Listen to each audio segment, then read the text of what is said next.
ನಮಸ್ಕಾರ.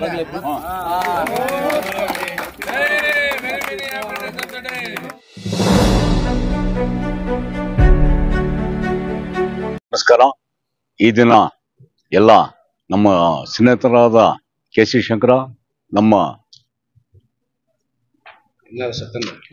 ಸತ್ಯಣ್ಣ, ನಮ್ಮ ಕಾಫಿಪುಡಿ ಸೀನಾ ಅವರು, ನಮ್ಮ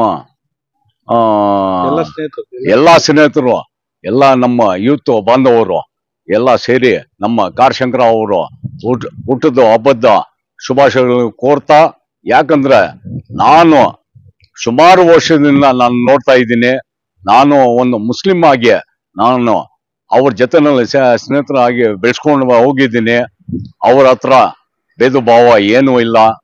ಎಲ್ರ ಜೊತೆನಲ್ಲಿ ಇದೇ ತರ ಬೆಳೆಸ್ಕೊಂಡು ಬಂದಿದ್ದಾರೆ. ಅದಕ್ಕೇನೆ ದೇವರು ಈ ಮಟ್ಟಿಗೆ ತಗೊಂಡ್ ಬಂದಿದ್ದಾರೆ ಅಂದ್ರೆ ಎಲ್ರು ಒಂದೇ ಅಂತ ಅವರು ಮನ್ಸು ಭಾವನೆ ಇಟ್ಕೊಂಡು ಮುಂದುವರ್ಸಿದಾರಂತ. ದೇವರು ಒಳ್ಳೇದು ಮಾಡ್ಲಿ, ಇನ್ನ ಮುಂದುವರ್ಸ್ಲಿ, ಇನ್ನ ಒಂದು 100 ವರ್ಷ ಇದೇ ತರ ಹುಟ್ಟದ ಹಬ್ಬದ ಶುಭಾಶಯಗಳು ಆಚರಿಸಿಕೊಂಡು ಮುಂದುವರ್ಸ್ಲಿ ಅಂತ ನಾನು ಮಾತಾಡ್ತಾ ನಾನು ಜೈ ಹಿಂದ್, ಜೈ ಕರ್ನಾಟಕ.